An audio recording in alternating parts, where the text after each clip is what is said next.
أعوذ بالله من الشيطان الرجيم بسم الله الرحمن الرحيم. Lesson number 192, Surah Ash-Shuara, ayah number 69 to 104.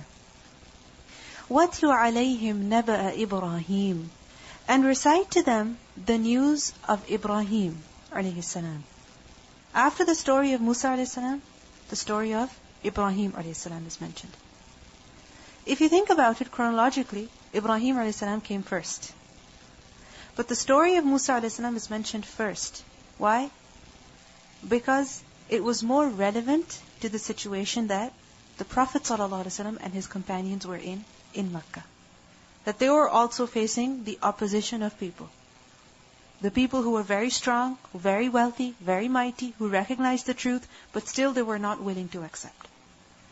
And now the story of Ibrahim alayhi salam is mentioned. That, O Prophet ﷺ, وَاتْلُ عَلَيْهِمْ, recite upon them. Upon who? Upon the people of Makkah. And the word utlu from tilawa. Tala yatlu tilwan. Tilawa, to read something out loud to oneself or to someone else. Generally what happens, if we're reading something to ourselves, we don't read it out loud. But when it comes to reciting the Qur'an, whether you are reading it to yourself or you are reading it to others, how are you supposed to recite it? Out loud. So that you can hear it, others can hear it. And tilawa is also to read with understanding. So recite to the people, Naba Ibrahim, the story of Ibrahim alayhi salam. The word Naba is used for news, but what kind of news is it? That which is important and that which is relevant to the listener. It relates to the listener in some way or the other. That when he learns about that news, he will benefit in some way. Because it's relevant to him. Relevant to his dunya, his deen, his akhirah, in some way or the other. And it is also such news that gives conviction to the receiver. Like for example, you may have heard about something, but you don't know if it's true or not. But when someone who is truthful and honest, when they come and tell you in detail about that same thing, then what happens? That report, it gives you conviction and certainty. So, the story of Ibrahim a.s., how was it relevant to the people of Makkah? Think about it. How was it relevant? Why does Allah subhanahu wa ta'ala say Naba? How was it relevant to the people of Makkah? The Kaaba was built by Ibrahim a.s. His son Ismail a.s. lived in Makkah. He is the one who populated Makkah. And the people of Makkah, they were familiar with Ibrahim a.s., with Ismail a.s. And on top of that, they claimed to be on the religion of Ibrahim a.s. So this is how it was relevant to them. That through this incident, they're made to understand who Ibrahim a.s. actually was. What was his religion? What were his struggles? What did he strive for? What was his faith? What were his wishes? So this is how the incident of Ibrahim a.s. was relevant to the people of Makkah. And this incident should also make them develop yaqeen, should also give them certainty about what? About the truthfulness of Muhammad sallallahu alaihi wasallam. That when they hear this incident, when they hear this story, when they hear this report, this should make them believe with conviction about the prophethood of Muhammad sallallahu alaihi wasallam. So what is the story of Ibrahim alayhi salam? Is qala li abihi, when he said to his father. Who was his father? Azar. So he said to his father, wa qawmihi, and his people, ma ta'budun, what is it that you worship? What do you worship? What's your religion? What do you prostrate before? He said this to who? He questioned who? His father, his immediate family, and also his nation, the people whom he lived amongst. We see over here that Ibrahim a.s. does not just do da'wah to his people, nor does he only do da'wah to his family. He gives importance to both of them. Because first of all, charity begins at home, right? You're supposed to spread good inside your house. So he begins with his father. But that's not the only people whom you should be giving khair to. Because many times when it comes to religion, we think we are only responsible for our own family members, for our own children. But we see over here, Ibrahim a.s. is not just concerned about his family, but also about his nation. So he questions both. مَا تَعْبُدُونَ, what is it that you worship? At the beginning of the surah, we learned about the Prophet ﷺ. That how much well-wishing even he had for the people. That if they would not believe, لَعَلَّكَ بَاخِعٌ نَفْسَكَ أَلَّا يَكُونُوا مُؤْمِنِينَ. This is the kind of well-wishing that the Prophet ﷺ had. The same kind of well-wishing. Who else had? Musa a.s. Which is why, no matter what hardship he had to undergo, he did his best to convey the message. And the same well-wishing, who else had? Ibrahim a.s. had. That because of this well-wishing, he doesn't just leave the people, let them do whatever they want to. They're doomed to hellfire anyway. No, he cares for them. He is concerned for them. He wants guidance for them. So he goes and asks them. He makes them think. And how does he do da'wah to them? By questioning. مَا تَعْبُدُونَ, what is it that you worship? Why does he question them? Did he not know already? Did he not see already that the people were worshipping idols? Of course he knew. He witnessed it every day. Then why is it that he asked them? To provoke thinking. To make them think. Because when you question somebody, what happens? They have to give you an answer. And when they have to give you an answer, they have to think about what they're doing. They have to analyze what they're doing. And sometimes when they're analyzing what they're doing, when they're thinking about their actions, then they realize how foolish they are. Or the errors, the obvious errors that they were making, that they were completely neglecting. So, the approach that Ibrahim a.s. uses is of questioning. Because questioning provokes the thinking of the listener. It forces him to use his mind. قَالُوا, they said, the response of the people was, نَعْبُدُ أَصْنَامًا, we worship idols. Asnam is a plural of sanam. We worship idols. And how do we worship them? That فَنَظَلُّ لَهَا عَاكِفِينَ, and we remain to them devoted. نَظَلُّ, ظَ, lam, lam, ظِل. What does ظِل mean? Shadow. And ظَلَّ is to do something during the day. Why? Because that is when the shadow is. And from that, the word ظَلَّ is also used for, what is it used for? To remain in a state, to remain in a situation, to continue to do something. So they say that we worship idols, and فَنَظَلُّ, then we remain, laha, for these idols, عَاكِفِينَ, as ones who are devoted. We remain devoted to our idols all day long, throughout our lives. We don't just come and prostrate to them once in a while. No. We remain constantly devoted to our idols. Akifin is a plural of akif, and ukuf is to stay devoted to something uninterruptedly. Like i'tikaf is that a person stays in the masjid and he worships how? Uninterruptedly. He does not take a break. He does not go anywhere. He stays there. So look at the response of the people. That we don't only worship the idols, but we remain in their worship all day long. What was the question that Ibrahim a.s. asked them? مَا تَعْبُدُونَ, what is it that you worship? And what could be the answer? أَصْنَامًا. Simple. But they don't just stop there. They don't just say نَعْبُدُ أَصْنَامًا. They give an additional response, which is that فَنَظَلُّ لَهَا عَاكِفِينَ. What does this show? Their determination in worship. Their determination in worshipping their idols. That this is what we believe, this is what we do, and this is what we will do. It's as if they understood that Ibrahim a.s. was trying to make them understand something. He was trying to question their faith, their devotions. So, how do they respond to him? That we don't just worship them, that فَنَظَلُّ لَهَا عَاكِفِينَ. So don't even try to admonish us, because we are going to remain worshipping these idols for the rest of our lives. So Ibrahim a.s., he does not despair. He does not give up that, oh my God, look at their response. It's so firm. They're so firm on their shirk. Forget about it. I cannot change them. No. He remains focused and he goes on and he questions them more. قَالَ, he said, هَلْ يَسْمَعُونَكُمْ, Do they listen to you? Istad'una, when you supplicate? He does not say, oh, these people are so firm on their shirk, there's no benefit in talking to them. They've said, فَنَظَلُّ لَهَا عَاكِفِينَ, so what's the use? No. He does not give up. He questions them further. And we see this determination in Musa a.s. as well.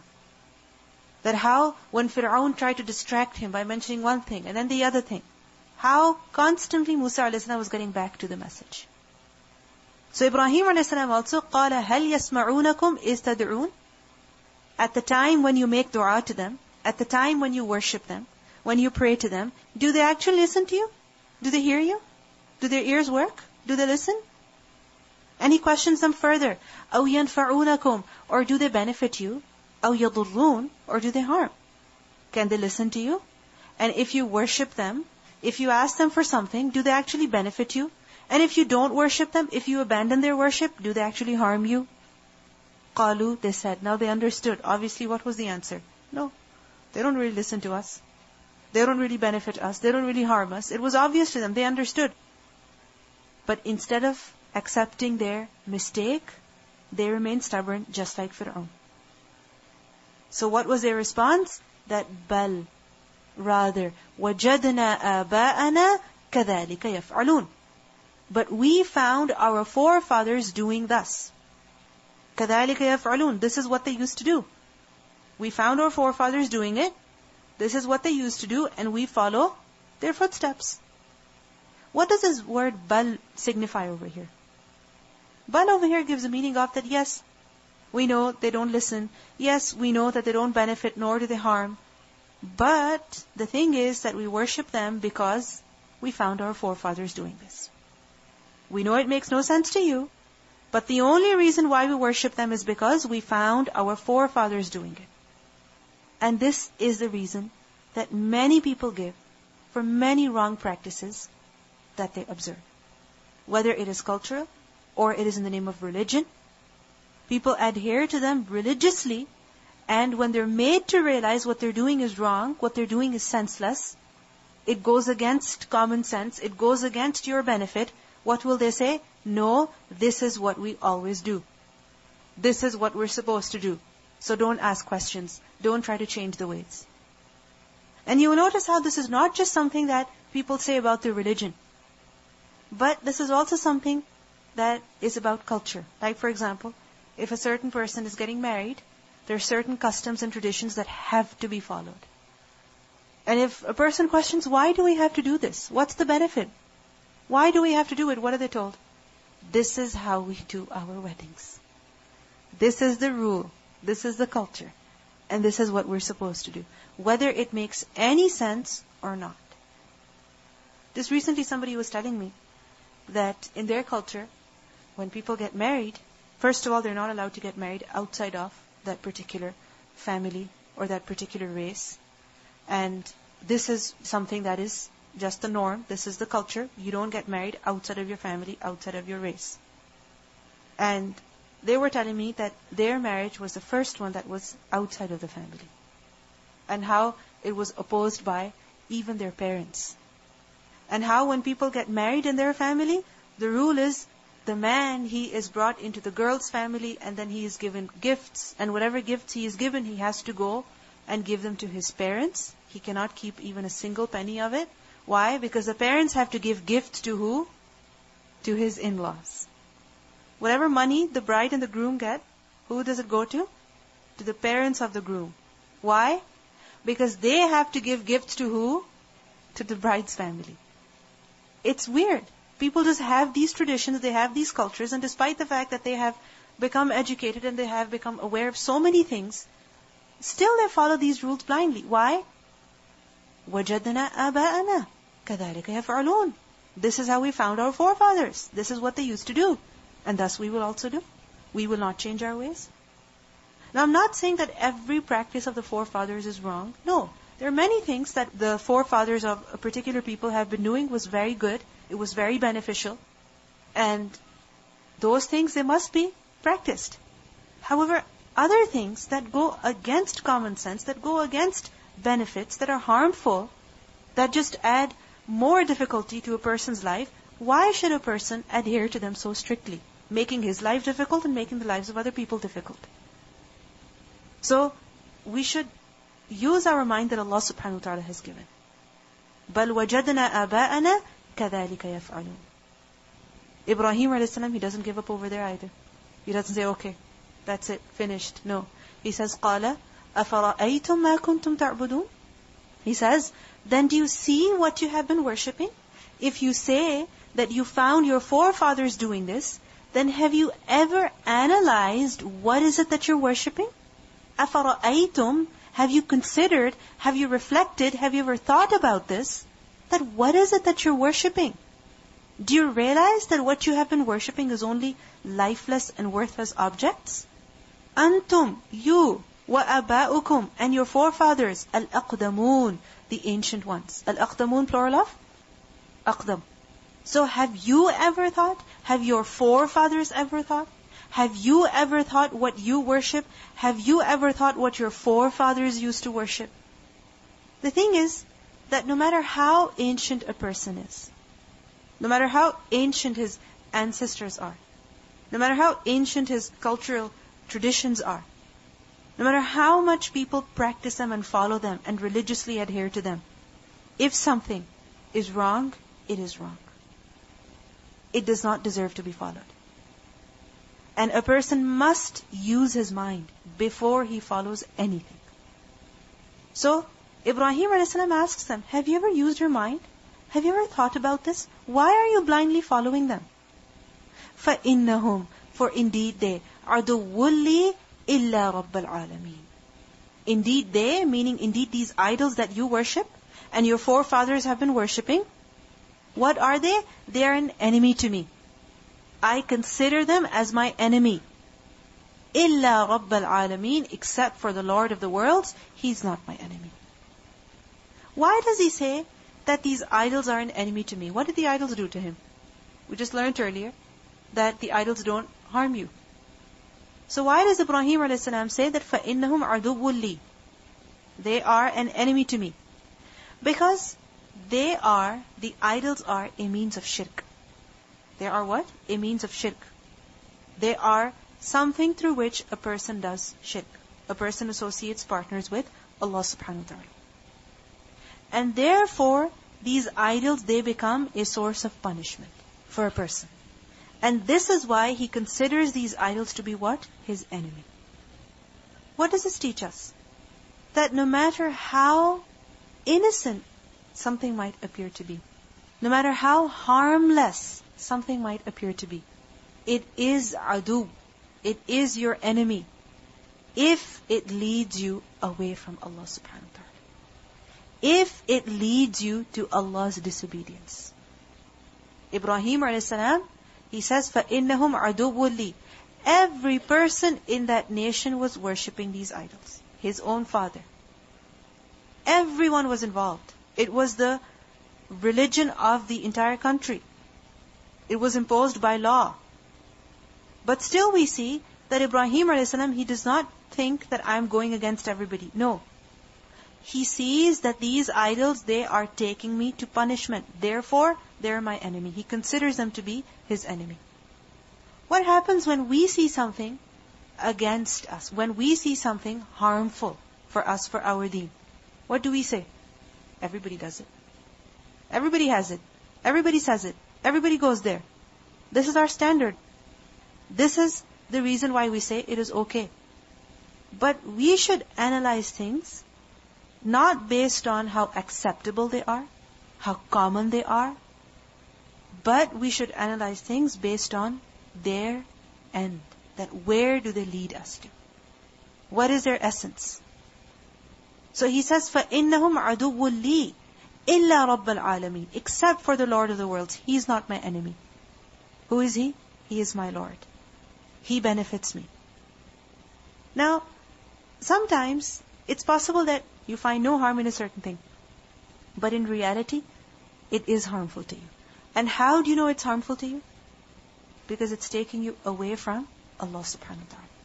It's taking you away from the religion, from obedience to Allah subhanahu wa ta'ala. And every such thing we should consider it to be what? Our enemy. whether it is made of wood, or it is made of stone, or it is in the form of a gadget, or it is in the form of an online account of some sort. Anything that distracts you from Allah subhanahu wa ta'ala, that makes you sin, that makes you do wrong things, that provides you the opportunity to witness wrong things, to see wrong things, whether it is in the form of a television, or a telephone, or a computer, or anything, that becomes a means of committing sin for you, then consider that to be your enemy. How do you treat your enemy? Do you keep it in your house? Do you spend a lot of time with it? Do you chat with it? No. What do? You keep yourself away from your enemy. So Ibrahim a.s., he says, إِنَّهُمْ عَدُوٌّ لِي. These idols, these statues, what kind of lifestyle do they represent? A lifestyle that takes people away from Allah subhanahu wa ta'ala. And on the Day of Judgment, everything that takes a person away from Allah, a person will regret having spent time with it. We learned earlier about how on the Day of Judgment, وَيَوْمَ يَعَضُّ الظَّالِمُ عَلَى يَدَيْهِ. And what is he going to say? That يَا وَيْلَتَا لَيْتَنِي لَمْ أَتَّخِذْ فُلَانًا خَلِيلًا. I wish, or woe to me, I wish I had not taken so-and-so as my friend. Because so-and-so was in reality who? My enemy. And I befriended him. لَقَدْ أَضَلَّنِي عَنِ الذِّكْرِ بَعْدَ إِذْ جَاءَنِي. He led me astray from the dhikr of Allah after the dhikr of Allah had come to me. He made me forget the Qur'an. He made me forget about what I had learned. He made me leave the practice that I had adopted after I had learned about it. بَعْدَ إِذْ جَاءَنِي. But do we ever think that in this dunya, that a particular friend, or a particular gadget, a particular show, a particular program, a particular thing could be in reality our enemy? We don't even think that way. We don't even consider them to be our enemies. So, we must see that what is it that takes us away from Allah? What is it that makes us commit sin? Anything of that sort, consider that to be your enemy. No matter how innocent it may appear to be. No matter how common it may be. الَّذِي خَلَقَنِي. The one who created me. فَهُوَ يَهْدِينِي. And then he guides me. Who is he? رَبَّ الْعَالَمِينَ, the Lord of the worlds. Ibrahim a.s., he describes who Allah subhanahu wa ta'ala is. Who the Lord of the worlds is. And he is describing him to who? To his people. First of all, he makes them realize who their idols are. Who are those things whom they are worshipping? They don't listen to you. They don't benefit you. They don't harm you. And the one whom I worship, who is he? The Lord of the worlds. And who is he? الَّذِي خَلَقَنِي. He is my Khaliq. فَهُوَ يَهْدِينِي. And then he guides me. He guides me to what? To good things in this dunya. And also, he guides me to the deen. Because he is also Al-Hadi. He is also the guide. When Musa a.s., when he described Rabbul Alameen, he described his attributes at a large scale. What did he say? That he is the Lord of the heavens and the earth and whatever is in between. And then he said, Rabbul Mashriqi wal Maghribi. But we see Ibrahim a.s., he is describing Rabbul Alameen at a more personal level. That Allah is the one who khalaqani, fahuwa yahdini. He created me and He guides me as well. In Surah Al-A'la, ayah 2-3, what do we learn? الَّذِي خَلَقَ فَسَوَّى وَالَّذِي قَدَّرَ فَهَدَى. That Allah is the one who created and then He proportioned. And He is the one who qaddara, He destined, and fahada, He also guided. In Surah Taha, ayah 50, we learn, Musa a.s., he said, قَالَ رَبُّنَا الَّذِي أَعْطَى كُلَّ شَيْءٍ خَلْقَهُ ثُمَّ هَدَى. That our Lord is the one who gave everything its form, and then He also guided it. وَالَّذِي, and the one who, هُوَ يُطْعِمُنِي, He feeds me, وَيَسْقِينِي, and He gives me to drink. Because He is my raziq. He is the one who provides me. And your idols, what do they give you? Nothing. You have to give food and drink to your idols. But my Lord, He gives me to drink and He gives me to eat. And He also enables me to eat and drink. Because if you look at it, in order to eat and drink, what do you need? First of all, the food and the liquid. And then on top of that, you also need the ability to eat and drink. Because it's possible that the food is right there, the drink is right there, but you're unable. You're unable to lift your hand. You're unable to chew the food. You're unable to swallow the food. You're unable to digest the food properly. It's possible that what you eat will be harmful to you. So who is the one who feeds you? Who is the one who gives you to drink? Allah subhanahu wa ta'ala. And then He says, وَإِذَا مَرِضْتُ, and when I fall ill, when I become sick, فَهُوَ يَشْفِينِي, then it is He who cures me. He is my Lord. وَإِذَا مَرِضْتُ, مَرِضْتُ from the root letters, ميم را ضاد, marad. What does marad mean? Sickness, illness. And it's used for both, of the heart, spiritual, as well as physical. Over here, obviously, it refers to physical illness. So, وَإِذَا مَرِضْتُ, when I become sick. Notice He doesn't say when He makes me sick. Why? Because evil is not to be directly attributed to Allah subhanahu wa ta'ala. Why? Out of respect. And if you think about it, when do people generally become sick? Because of their own negligence. So, وَإِذَا مَرِضْتُ, when I fall ill, when I fall sick, فَهُوَ يَشْفِينِي, then He gives me shifa. Because He is who? Ash-Shafi, the one who gives shifa. He is the one who cures. And if you think about it, there are many others who may be a means of shifa, who may be a means of obtaining cure. Like for example, you go to a doctor, you take a particular medication. However, in whose hand is the shifa? Allah subhanahu wa ta'ala. Because it's possible you take one medication after another, but nothing happens. You go to one doctor after the other, but they cannot figure out what the problem is. So who can actually give the shifa? Allah subhanahu wa ta'ala. وَإِذَا مَرِضْتُ فَهُوَ يَشْفِينِي. وَالَّذِي, and the one who يُمِيتُنِي, He will cause me to die. ثُمَّ يُحْيِينِي, and then He will bring me to life again. Look at how, in the way He is describing Allah subhanahu wa ta'ala, He teaches them so many things. That Allah is the source of all good. And Allah is the one who has all power. And Allah will also resurrect the dead. He teaches them tawheed. He teaches them belief in the akhirah as well. وَالَّذِي يُمِيتُنِي, He will give me death. ثُمَّ يُحْيِينِي, and He will give me life. Because who is Allah? He is Al-Mumit. He is Al-Muhyi. وَالَّذِي, and the one who أطمع, I wish, I hope, I desire. أطمع is from طمع, طا ميم عين. And طمع is a strong desire of the nafs. Strong inclination of the nafs. So I yearn for this, I hope for this, I desire for this. I look forward to that أن يغفر لي خطيئتي, that He will forgive for me my sins. When? يوم الدين, on the day of recompense. I hope that my Lord, He will forgive my sins on the day of recompense. Because who is Allah?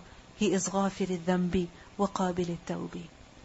He is the one who forgives sins, and He is the one who accepts repentance. So I hope that Allah will forgive me. So look at the way that Ibrahim a.s. describes Allah subhanahu wa ta'ala.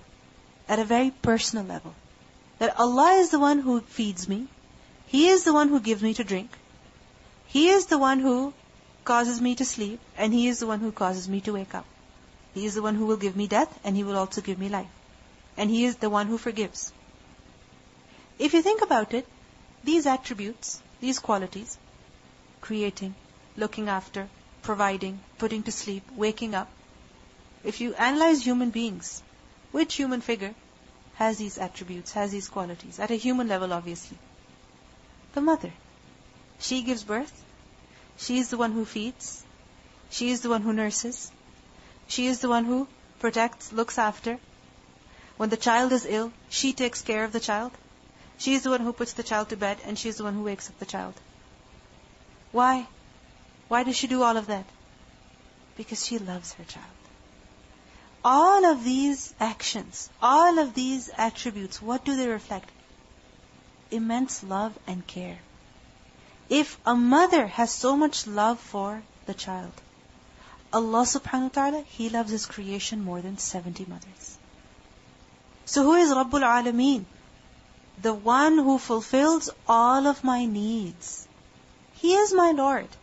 He is the one who deserves worship, and He is the only one whom I worship. And your idols, what do they do to you? What benefit do they bring to you? They don't do anything. They don't assist you in any way. They don't care for you anyway. In fact, they're a burden on you. If you think about it, because the mother does everything for the child, the mother means a lot to the child as well. Children, if you look at it when they're very, very young, when they're very small, who do they look up to? Their mothers all the time. If you ask little girls sometimes what would they like to become, they say, a mother. They say, I want to become my mom when I grow up. Why? Because they admire their mothers. Whatever their mothers do, that is exactly what the children do.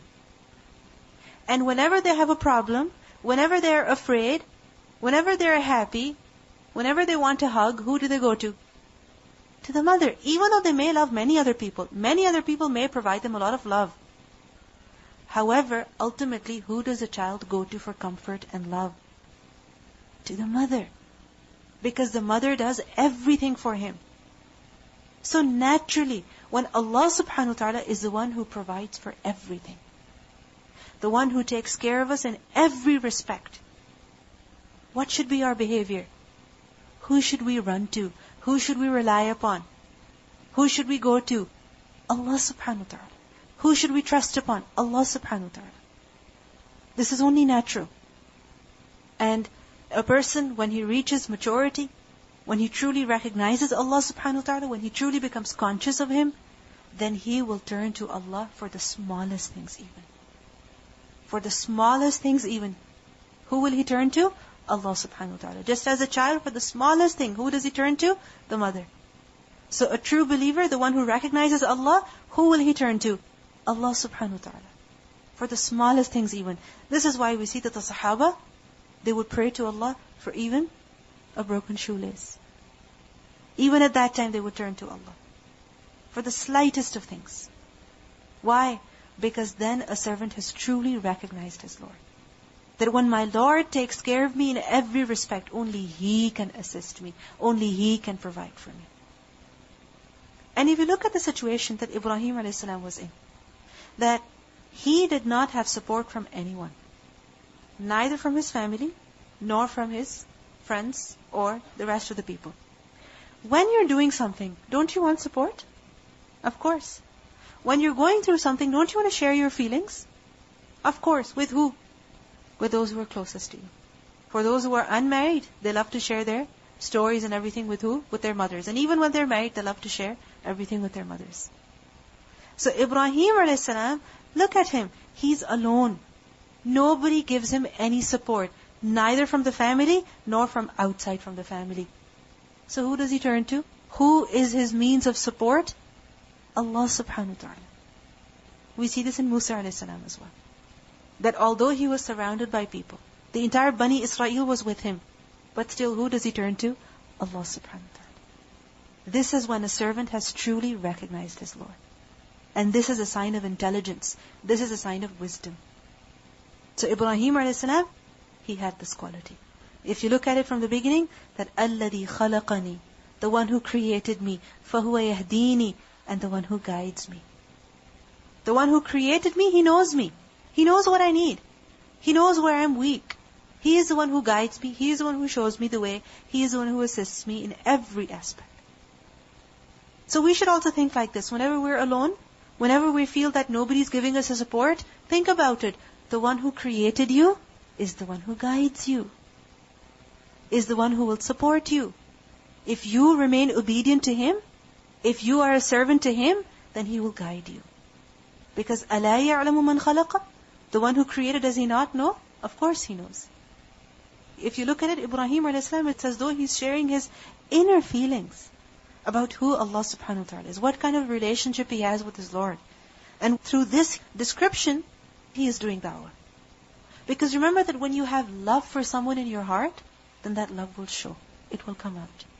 And that's one of the most effective ways of doing da'wah.